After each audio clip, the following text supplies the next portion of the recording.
El ser y la nada, por Jean-Paul Sartre. 11. Primera parte. El problema de la nada. Capítulo 1. El origen de la negación. 4. La concepción fenomenológica de la nada. Es verdad que se puede concebir de otra manera la complementariedad del ser y la nada.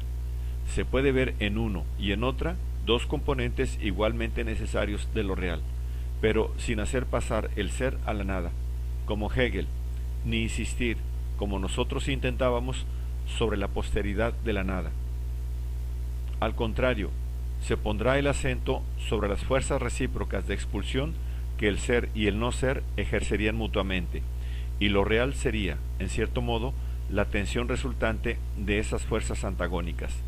Hacia esta nueva concepción se orienta Heidegger.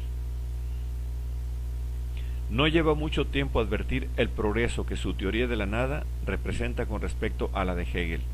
En primer lugar, el ser y el no ser no son ya abstracciones vacías. Heidegger, en su obra principal, ha mostrado la legitimidad de la interrogación sobre el ser. Este no tiene ya ese carácter de universal escolástico que conservaba aún en Hegel. Hay un sentido del ser que es necesario elucidar. Hay una compensación preontológica del ser, que está involucrada en cada una de las conductas de la realidad humana, es decir, en cada uno de sus proyectos. De la misma manera, las aporías que es costumbre plantear desde que un filósofo toca el tema de la nada, se revelan carentes de todo alcance. No tienen valor sino en cuanto que limitan el uso del entendimiento y muestran simplemente que ese problema no es de la competencia del entendimiento. Existen, al contrario, numerosas actitudes de la realidad humana que implican una comprensión de la nada. El odio, la prohibición, el pesar, etc. Hasta hoy, para el Dasein, hasta hay para el Dasein una posibilidad permanente de encontrarse frente a la nada y descubrirla como fenómeno de la angustia. Empero, Heidegger, aun estableciendo las posibilidades de una captación concreta de la nada, no cae en el error de Hegel y no conserva al no ser un ser, así fuera abstracto. La nada no es, se nihiliza, está sostenida y condicionada por la trascendencia. Sabido es que, para Heidegger, el ser de la realidad humana se define como ser en el mundo, y el mundo es el complejo sintético de las realidades manuales en tanto que mutuamente indicativas según círculos cada vez más amplios, y en tanto que el hombre, a partir de este complejo, se hace anunciar lo que él mismo es. Esto significa a la vez que la realidad humana surge en tanto que está investida por el ser, en tanto que se encuentra en el ser, y a la vez que ella hace disponerse en torno suyo, en forma de mundo, a ese ser que la asedia. Pero la realidad humana no puede hacer aparecer al ser como totalidad organizada, como mundo, sino trascendiéndolo. Toda determinación, para Heidegger, es un trascender, ya que supone retroceso, toma de perspectiva. Este trascender el mundo, condición del surgimiento mismo del mundo como tal, es operado por el Dasein hacia sí mismo. La característica de la ipseidad, en efecto, es que el hombre está siempre separado de lo que él es por toda la amplitud del ser que él no es. El hombre se anuncia a sí mismo del otro lado del mundo y retorna a interiorizarse hacia sí mismo a partir del horizonte. El hombre es un ser de lejanías. El ser surge y se organiza como mundo en el movimiento de interiorización que atraviesa todo el ser, sin que haya prioridad del movimiento sobre el mundo, ni del mundo sobre el movimiento. Pero esta aparición del sí mismo allende el mundo, es decir, allende la totalidad de lo real, es una emergencia de la realidad humana en la nada. Solo en la nada puede ser trascendido el ser. A la vez, el ser se organiza como mundo desde el punto de vista de lo transmundano, lo que significa, por una parte, que la realidad humana surge como emergencia del ser en el no ser, y por otra, que el mundo está suspendido en la nada. La angustia es el descubrimiento de esta doble y perpetua nihilización. Y a partir de esta trascendencia del mundo, el Dasein realizará la contingencia del mundo, es decir, formulará la pregunta: ¿por qué hay algo y no más bien nada? La contingencia del mundo aparece, pues, a la realidad humana en tanto que ésta se ha instalado en la nada para captarla. He aquí, pues, que la nada se cierne en torno al ser por todas partes, y, a la vez, es expulsada del ser. He aquí que la nada se da como aquello por lo cual el mundo recibe sus contornos de mundo. ¿Puede satisfacernos esta solución? Por cierto, no puede negarse que la aprehensión del mundo como mundo es nihilizadora. Desde que el mundo aparece como mundo, se da como no siendo sino eso. La contrapartida necesaria de esta aprehensión es, pues, en efecto, la emergencia de la realidad humana en la nada. Pero, ¿de dónde viene el poder que tiene la realidad humana de emerger así en el no ser? Sin duda alguna, Heidegger tiene razón al insistir en el hecho de que la negación se funda en la nada. Pero, si la nada funda la negación, ello se debe a que involucra en sí, como su estructura esencial, el no. En otras palabras, la nada no funda la negación como un vacío indiferenciado, ni como una alteridad que no se pondría como alteridad. La nada está en el origen del juicio negativo, porque ella misma es negación. Funda la negación como acto, porque ella es la negación como ser. La nada no puede ser nada a menos que se nihilice expresamente como nada del mundo, es decir, a menos que, en su nihilización, se dirija expresamente hacia este mundo para constituirse como negación del mundo. La nada lleva el ser en su propio meollo, pero la emergencia, ¿en qué da razón de esta negación nihilizadora? Lejos de que la trascendencia, que es proyecto de sí allende, pueda fundar la nada, es, por el contrario, esta la que se halla en el seno mismo de la trascendencia y la condiciona.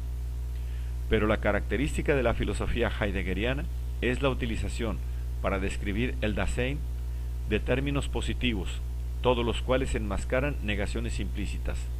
El Dasein está fuera de sí, en el mundo, es un ser de lejanías, es cura, es sus propias posibilidades, etc.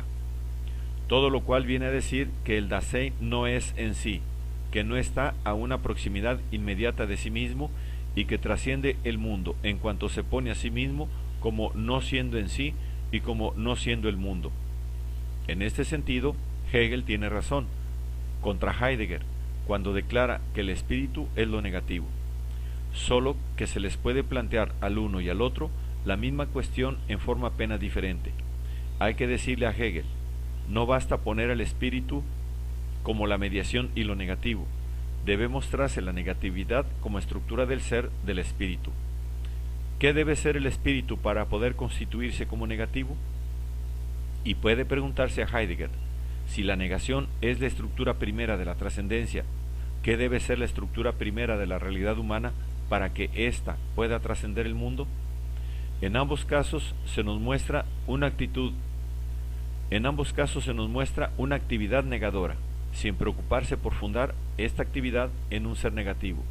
Y Heidegger, además, hace de la nada una especie de correlato intencional de la trascendencia, sin ver que la ha insertado ya en la trascendencia misma como su estructura original. Pero, además, ¿de qué sirve afirmar que la nada funda la negación para hacer después una teoría del no ser que, por hipótesis, escinde la nada de toda negación concreta?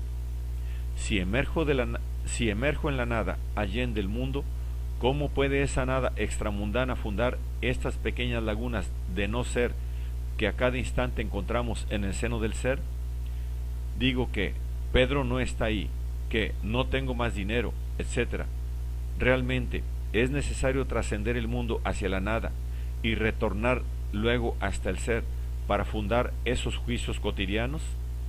¿Y cómo puede efectuarse la operación? No se trata en modo alguno de hacer que el mundo se deslice en la nada, sino simplemente de negar, manteniéndose en los límites del ser, un atributo a un sujeto. Se dirá que cada atributo negado, cada ser que se niega, son atrapados por una misma y única nada extramundana, que el no es como la plenitud de lo que no es, que el mundo está en suspenso en el no ser como lo real en el seno de los posibles? En tal caso, sería menester que cada negación tuviera por origen un trascender particular, el trascender del ser hacia lo otro. Pero, ¿qué es este trascender, sino pura y simplemente la mediación hegeliana? ¿Y acaso no hemos preguntado ya en vano a Hegel por el fundamento nihilizador de la mediación? Por otra parte, aun si la explicación fuera válida para las negaciones radicales y simples que niegan a un objeto determinado toda especie de presencia en el seno del ser, el centauro no existe, no hay razón para que se retrase. Los antiguos griegos no practicaban la poligamía, las cuales, en rigor, pueden contribuir a constituir la nada como una suerte de lugar geométrico de todos los proyectos fallidos, de todas las representaciones inexactas, de todos los seres desaparecidos a cuya idea sólo es forjada.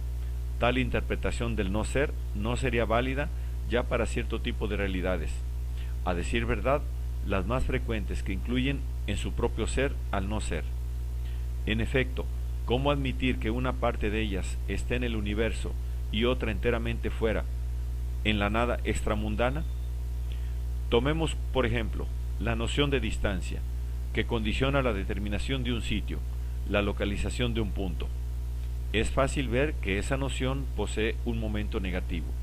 Dos puntos distan entre sí cuando se hayan separados por cierta longitud. Es decir, que la longitud, atributo positivo de un segmento de recta, aquí interviene a título de negación de una proximidad absoluta e indiferenciada. ¿Se querrá acaso decir la distancia? ¿Se querrá acaso reducir la distancia a no ser sino la longitud del segmento cuyos límites son los puntos A y B considerados? Pero, ¿cómo no se ve que en tal caso se ha mudado la dirección de la atención y que, encubriéndolo bajo una misma palabra, se ha dado a la intuición un objeto diferente? El complejo organizado constituido por el segmento de recta con sus dos términos límites puede ofrecer, así, dos objetos diversos al conocimiento. En efecto, puede darse el segmento como objeto inmediato de la intuición. En tal caso, ese segmento representa una atención plena y concreta, cuya longitud es un atributo positivo y en que los dos puntos A y B no aparecen sino como un momento del conjunto, es decir, en tanto que están implicados por el segmento mismo como tales límites. Entonces, la negación, expulsada del segmento y de su longitud, se refugia en los dos límites. Decir que el punto B es límite del segmento, es decir, que el segmento no se extiende más allá de ese punto. La negación es aquí la estructura secundaria del objeto.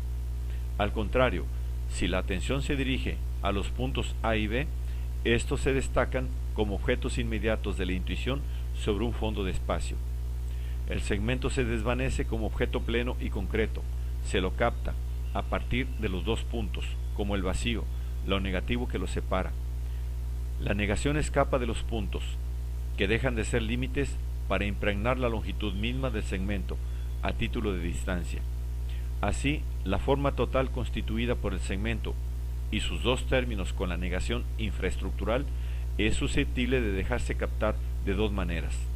O, más bien, hay dos formas, y la condición de la aparición de la una es la disgregación de la otra.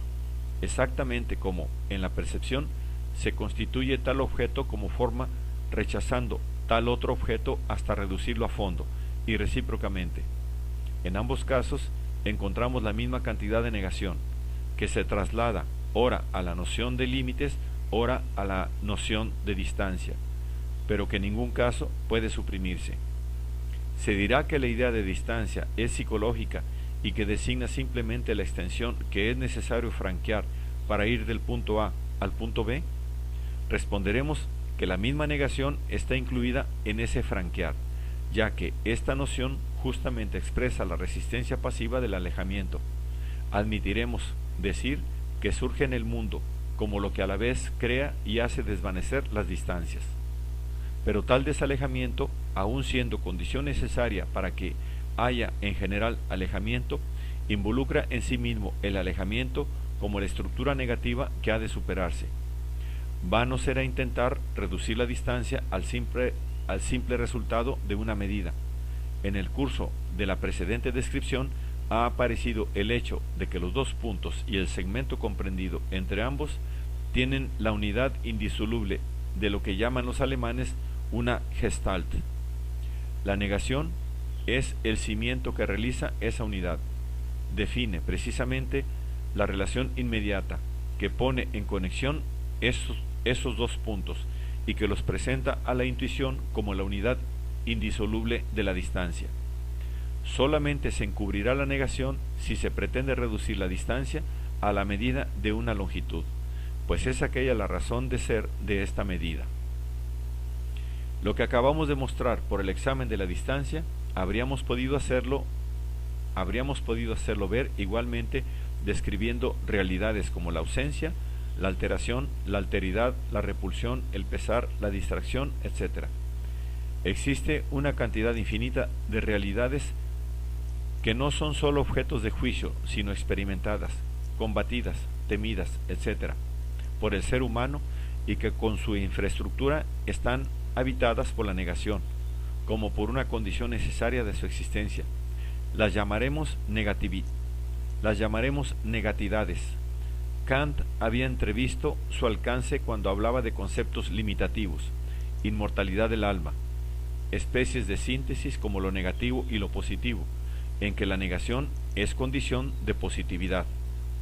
La función de la negación varía según la naturaleza del objeto considerado, entre las realidades plenamente positivas, que, empero, retienen la negación como condición de la nitidez de sus contornos, como lo que las mantiene en lo que son, y las realidades cuya positividad no es sino una apariencia, la cual disimula un agujero de nada.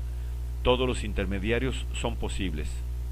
Se hace imposible, en todo caso, relegar esas negaciones a una nada extramundana, ya que están dispersas en el ser, sostenidas por el ser, y son condiciones de la realidad. La nada ultramundana da razón de la negación absoluta. No obstante, acabamos de descubrir una pululación de seres ultramundanos que poseen tanta realidad y eficiencia como los demás seres, pero que encierran en sí un no ser. Requieren una explicación que permanezca en los límites de lo real. La nada, si no está sostenida por el ser, se disipa que nada, y recaemos en el ser. La nada no puede nihilizarse sino sobre fondo de ser. Si puede darse una nada, ello no es ni antes ni después del ser, ni, de modo general, fuera del ser, sino en el seno mismo del ser, en su meollo como un gusano.